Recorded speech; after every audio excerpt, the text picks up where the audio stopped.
تنجر أمور أبجر. بسم الله الحمد لله الصلاة والسلام على رسول الله صلى الله عليه وسلم. دوران درسي السلام عليكم ورحمة الله وبركاته. بلين كينيا. وعليكم السلام ورحمة الله وبركاته. إدون نتيامة أرقم نتون. أنا هوي قديناتي أنا هوي قدينا كيس مقالا إبسا شنتي أرقمنا بوتان تون وانا gartee meeshaan garsiisuu barbaade bootaan tun bootaa haroo jechuun bakka bishaan dhugaatiidha hawaasni bakka tana irraa fayyadamudha bakka hawaasni biyya tana irraa fayyadamu bishaan ganna itti ciisee rooba bishaanii ka ganna itti hoofameeni bona bakka kanarraa dhugee hawaasni biyya tana hawaasni ganda kana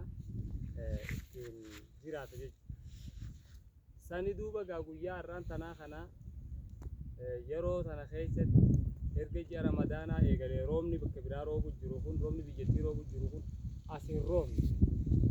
caamsaa biyya tana jirurraa lafti haroo silaa bishaan irraa dhugan sun haala kanaan goggooyte akka kana jirti rabbiin subhaanahu wa ta'aalaa waan fedhe dalaga abbaan fedhees irraas qeebala irraas dhaga wanni isinii jechuu barbaaderra mee rabbiin gartee gaa isinillee warra bu'aan irraa fuudhamtu rabbi sinaa taasisu آمين آمين. biyya tanaaf rabbi nuu kadhadhaa rooba kana rabbi haa rooba guddaa jechuudhaan barbaade rooba kana gartee gaa rabbi nuuf haa kennu إن شاء الله. obboleeyyan islaamaa kan sagalee tana dhageeffatan hundinuu bakka tanatti du'aayii nuu godhaati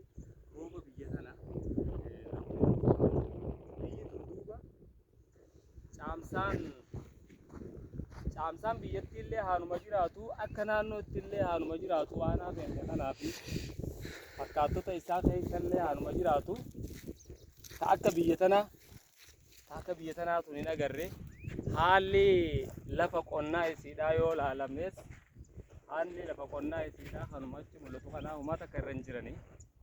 dhugaa rabbiitti nama rifachiisa haala biyyi kun keessa jiru hedduu nama rifachiisa mee du'aa'ii godhaati guyyaan kunillee guyyaa jum'aadhaati warra gartee gaa irraa qeebalamu rabbi isin haa taasisu rabbi walumaanuu nu haa taasisu biyya kanaaf rabbi nuu kadhadhaa rooba kana gartee gaa rabbi nuuf haa roobuu fi badii yoo jiraattees gaa rabbiin ni beekaa badiillee dhiifama nu godhee rabbi rahmataan nuuf haa dhaqqabu jennaa biyya tana kanaaf du'aa'itti nu jabaadhaa du'aa'ii nu godhaa isiniin jenna obboleeyyan keenya salaamu alaikum وعليكم السلام ورحمة الله وبركاته. جزاكم الله خيرا أحسن الجزاء شيخنا.